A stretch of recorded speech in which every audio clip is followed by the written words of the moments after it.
Hello, and welcome to another walking session podcast. Maz Miller here. Just a quick disclaimer that I don't do disclaimers. While I'm a psychologist, this is not therapy. You know the drill. Take what resonates with you, throw the rest out. Grab your headphones, grab your shoes, and let's walk it out. I'm not in my usual podcast studio today. Post the breakthrough a couple of weeks ago. Just trying to chill out and take it a little bit easy. I've had so much happening, so I'm like, isn't it funny? Like normally I love going in the sauna and the gym and it makes me feel good. But every now and then, no matter how much I'm telling myself to do that, my body's like, nah, you're coming down with something. This won't be good for you. And I know people who actually really benefit from the sauna and stuff when they are unwell. I ain't the one. So I'm just chilling in my office today and doing this one. I haven't got a title for it yet because I've got so many things that I guess I want to talk about. And I'm going to muddle up into one and think of a title at the end of it all. But essentially, I want to read out a Q&A. I've posted something. You're always welcome to also DM me or email in any questions or dilemmas that you might have. And I try to get to these every month. But this one has really come and landed at a good time because while this just came through, I've been talking on Facebook. It's a whole thing. Let's just do one thing at a time. Where do we start? Do I start with a dilemma or do I start with let's start with the Facebook thing. So I came across a video by Mel Robbins. I'm just going to play you some of that so you know what I'm talking about. It was just on Jimmy Fallon, popped up not long ago. I'll just play what she said. Well, the number one cause of stress in everybody's life is other people. There you go. And here's the thing. We can't control other people, what they do, what they say, their opinions or behavior, if they change, if they don't change. But you can control how much space they occupy in your mind and how much they stress you out. And when you start protecting your time and energy from everything out there, you recognize how much time and energy you now have. So I'm not going to go into the rest of it because it's annoying me already. And it's all good if this is a book you've read. It's all good if you like her, and if from the sound of it, she's helping lots of people. So that's all good and well. I haven't read the book because I have read a previous book of hers, and I just found that a lot of the psychology concepts were misinterpreted. And without sounding like a dickhead, I just feel like she doesn't have the depth of psychology to maybe be interpreting those concepts. But again, not taking anything away, she's helping lots of people. It's just not for me. I listen to it and it's like chalk. What's like, screeching nails on a chalkboard. I'm like, no, that's not what that is. Oh, no, that's not what it meant. But I have no doubt that someone listening with different ears is getting help. So that's all good. Anyway, so I commented on there because I'm an idiot. I commented on there and I just basically said, hey, that's not the number one stress in people's lives. The number one stress, statistically, scientifically, research focused, yeah? And also not just research focused, from what I see in clinical practice. The number one stress in people's life, some of the common ones are like illness, financial stress, grief, loss, changes, big changes in life, like having a baby, losing a job, moving, renovating, divorce, and actually social isolation, which she went on to talk about, or like she said, removing your energy and your space and they cause risk factors when it comes to our mental health. And loneliness is a real problem at the moment. We're more disconnected and lonely than ever. So then I had very interesting chats about this because, and also when I'm naming these stresses like illness, financial, grief, some people, they're all happening in one. And I know that if you've had them, and let's even just name a positive one, like having a baby, I can tell you right now that your number one stress when you're having a baby ain't other people. You don't give a shit about other people. When you're losing your job and you're trying to get by, you don't give a shit about other people. You just want to get a job. Do people play part of stress? Yes. I am not encouraging people to be in unhealthy relationships. I thought that goes without saying. Like if someone's harming you, of course. I just don't like that at the moment there's a lot of like, oh, well, if people are not on the same wavelength as me and they're causing me some distress, you just remove yourself. I think that's what I don't like. Within the discussions, it was super interesting. One that was really helpful was someone who said, oh, I don't agree. And I said, that's okay, you're allowed to. And then we had a chat about, a genuine curious chat about, she wanted to know, well, why do you think people isolate and what's behind that? What's happening there? And like I said, it's actually not that simple because people isolate for so many different reasons. And I'm going to go into some of those, I guess, today. But it's not that simple. And then someone also told me that I was complicating this. And I said, instead of simplifying it, I said my goal wasn't to simplify because we are complex. See, this is like my problem with this whole thing, that we're just simplifying humans and life situations to things like let them. All right, that just works as well as telling my anxious clients not to worry, just don't worry about it. I get it, and I'm sure, like I said, I haven't read the book, and I'm sure there's lots of value in there. I just don't like when, we're blaming others for our problems. Like she said, number one stress is other people. She goes on and makes a joke about your family teaches you this and da-da-da. I just don't know. I'm not into that culture. I think that we're all humans. We all make mistakes. We all need to be able to forgive. We all need to be learned. I sure as hell have pissed off other people at different times in my life.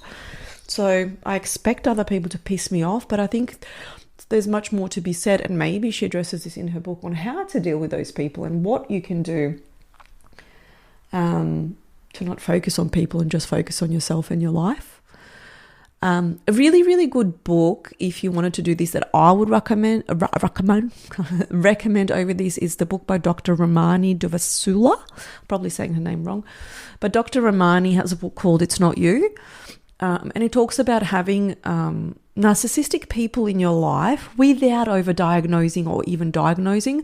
But she also brings up a really important point that maybe triggers a little bit of me in this Facebook thing with Mel Robbins. She talks about everyone's solution to those people that may be your bosses or your parents or a partner or an ex-partner. The solution is to remove yourself from the situation, but what if that's not the option? And it's not always the option. What if you're an only child and you have a sick parent and you do actually want to be there doing that part, but how do you do that? Like, you don't want to remove yourself. What if removing yourself from that one person plays a role on your whole social circle or on your whole family and has a big impact where you might not need to do that? Or you might have an ex-husband, or you might be with a partner who is hard, but your kids are 6 months and 12 months, and it will actually be worse for you and everyone in that situation to remove yourself. So I guess it's those nuances that I was kind of thinking of. But yeah, that's a really good book if you do have some difficult people in your life. And it's like a real good discernment about what to do in those situations. But don't just let them. Actually, don't fucking let them. We're letting people too much. Anyway, I could get it wrong, whatever. I don't want to know. I don't want to hear. I'm never going to comment on anything again, because I also had people on there commenting on things and making up stories that I was like, hang on, are you even a real person? You're just making this up to get a rise out of me. Like, that is so funny. Like, I forget that social media is not real world sometimes, because I was late to the social media party and I don't pay it enough attention. So I think this is why I like this format and being on podcasts rather than on there, because I'm like, what a waste of energy. I'd rather just actually talk to a real person and help them than what are we doing? Like, what are we doing on there? And I thought pointing out research would be helpful, and it ain't. So we'll just stick to this. I'll just help people here. If you need me, welcome to email and DM a dilemma. which I'm going to actually address one of them today. But yeah, you won't find me in there. I'm almost was tempted to just like disable comments on all my social media so I never have to deal with this shit. Anyway, whatever. Just let them. I'll just let them. Anyway, let's go to it. So that aside, also one more thing, does just let them, does it sound a lot like Mark Mance's book, The Subtle Art of Not Giving a Fuck? I feel like it's like a female interpretation of it maybe. So if you're having trouble with caring too much about what people think and do, that might also be a book that is a bit more original, I'd say. Again, without having read hers, because I'm not going to, because it does my head in. She does my head in, so I'm not going to. But you can. I'll let you. Okay, I'm now going to go into this dilemma, which will tie into this nicely. You'll hear it as I read it out. All right, here we go. Hey Maz, I've been feeling really lonely recently. I know I have friends and family who care about me, but I hesitate to reach out because I don't want to feel like I'm bothering them with my problems. I get scared that I'll come across as needy or like I'm asking for too much. So instead, I keep it to myself, but then I just end up feeling even more disconnected. I'd love to know, how can I ask for connection and support without feeling like a burden to the people around me? Oh man, so many things here. The first thing that comes to mind is my whole episode that I did on hyper independence. And my first question to this person would be, why are you scared to come across as needy? So you actually are saying in here, you have friends and family who care about you. So you know they care about you, but you don't want to bother them. Why not? I love it when my friends bother me. The people that I love and care about, please bother me. It is not a bother. And I know so many people feel this way. That's the whole thing. Like, I'm going to go off tangent, but hey, that's what I'm here to do. A lot of mums often talk about the village, like, where's the village? I've just realized there's no village. And I often see them talking about the village when they have kids, but they didn't worry about the village before having kids. The thing about the village is that the village is a give and take. So usually before you have kids, you help the elderly in the village. This is purely from experience of actually living in a village.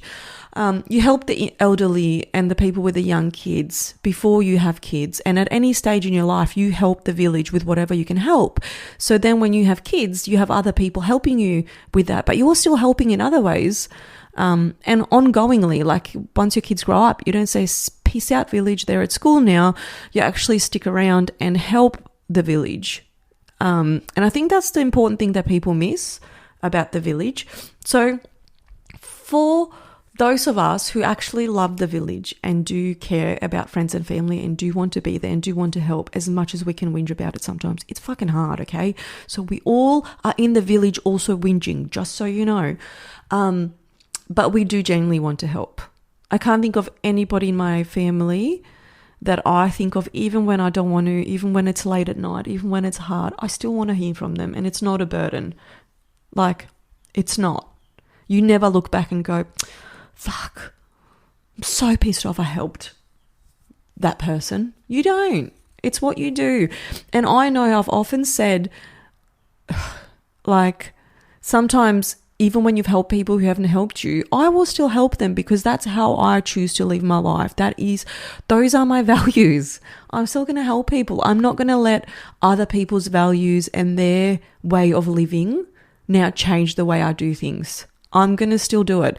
I'm not talking about that saying that I often say in here, don't light yourself on fire to keep other people warm. I'm not talking about that. I'm not talking about overextending yourself in a way that's harmful to everyone. I'm talking about, if you've been feeling really lonely and you and my mate or my family, I really would want to hear from you. And I might have two kids screaming in the background while we talk about it, but I still want to hear from you. So let's go back to this bit. I get scared that I'll come across as needy or like I'm asking for too much. Why? I'd love for you to tell me why. Is that because you've been told, like I said, that hyper-independence piece? Maybe check into that podcast episode. Have you been told to just do it yourself and like you are a burden at some point in your life? Have you been told that you're needy for basic needs? Because it's a basic need to be around people and to give and take that social interaction.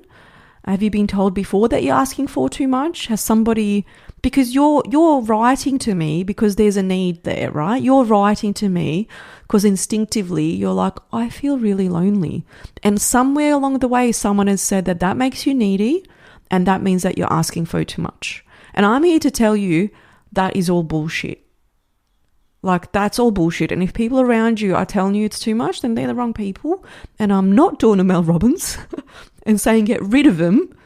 What I'm saying is, if you've been told that before, you need to restructure. Where did it come from? What time did... Like, my parents would have told me I was too much and asking for too much because they were refugees in a new country where they couldn't speak English and were pretty much homeless and they had to figure shit out. So yes, I would have appeared needy as a child asking for anything under that level of stress.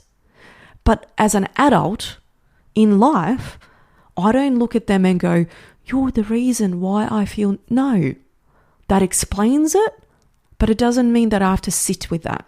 Now as an adult, I can reflect and go, that experience explains it, that experience explains it, but now I'm here to decide what I need because I'm now a 40-year-old, however old you are, I don't know how old you are, but I'm in my 40s. I know what I need, and if it's too much for those close to me, knowing how much I give, then it's too much for them. That's cool. I'm not changing again how much I need and give. Does that make sense?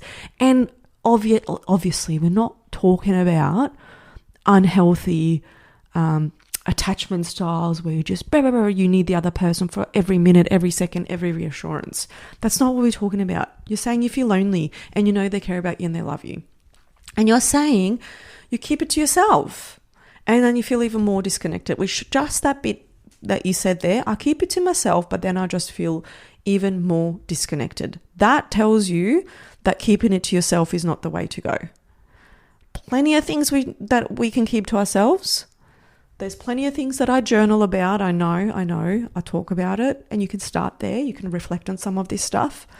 There's plenty of things that I won't talk to people about until I figured it out. There's plenty of things that you will hear me, especially a few days before my period, about, you know? But that connection and support, that needing connection and support, I don't know why we've done this. Why have we created a world in which feeling supported and connected makes us feel like a burden?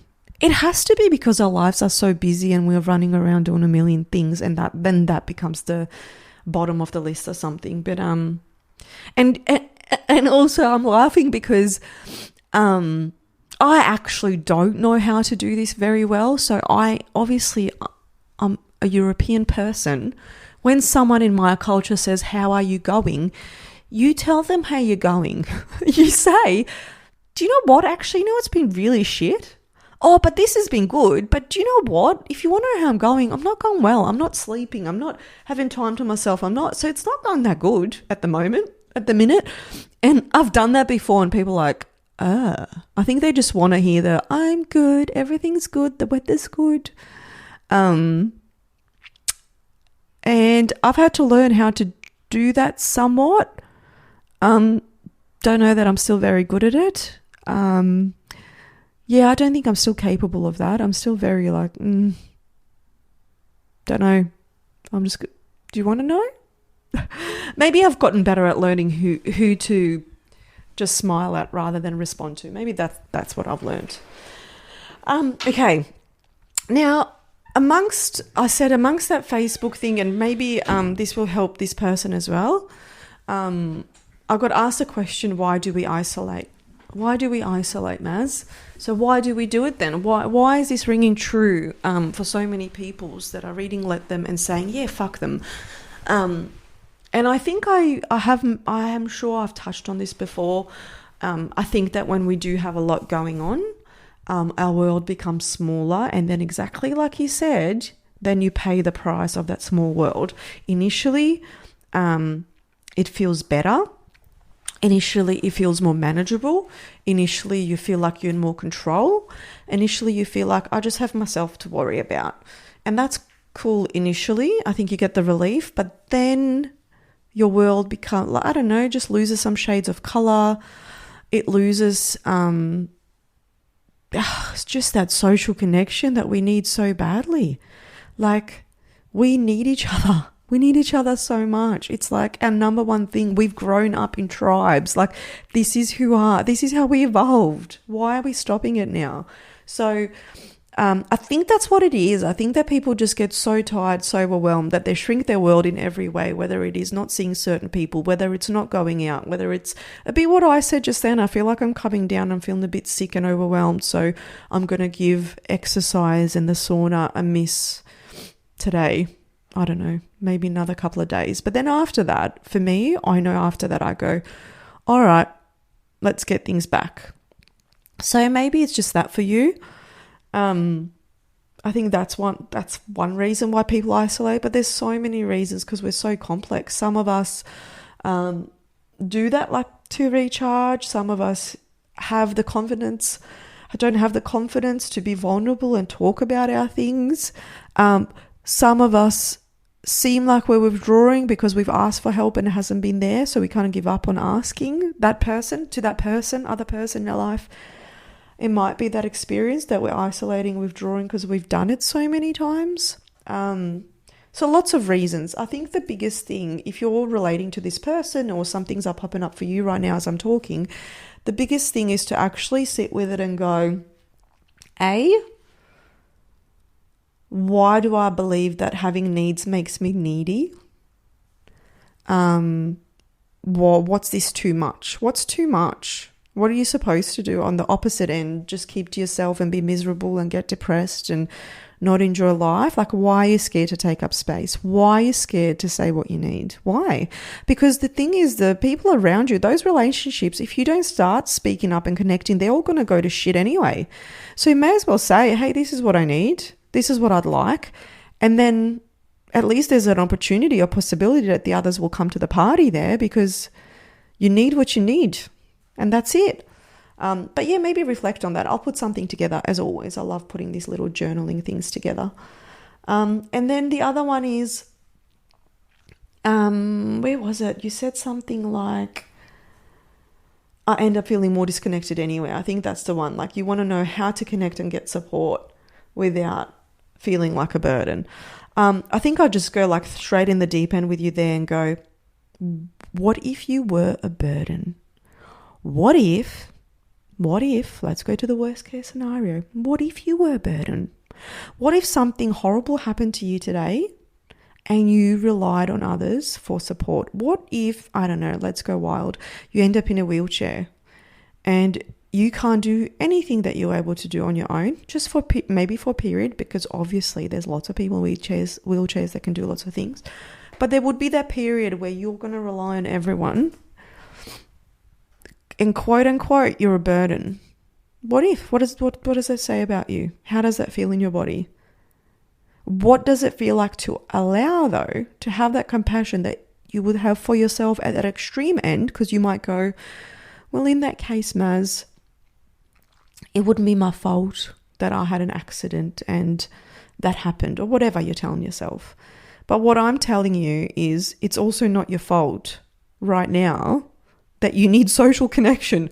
Welcome to being human. Why do you think social media bloody goes off so much? Because we're looking for it and it's the fakest bloody version of it, but it still fulfills a massive need. Otherwise it wouldn't be so big, right? It's still that. It's the fakest version. I actually really hope that as all this AI shit and stuff comes in, that people are going to start meeting a person and reconnecting to that basic need.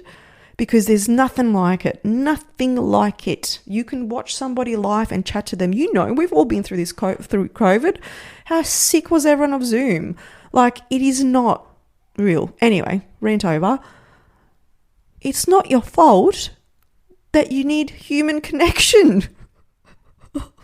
That's what you're supposed to need. I'm actually more concerned about the people that don't need it. That's a bigger concern. And I'm not talking about introverts. I'm not talking about that.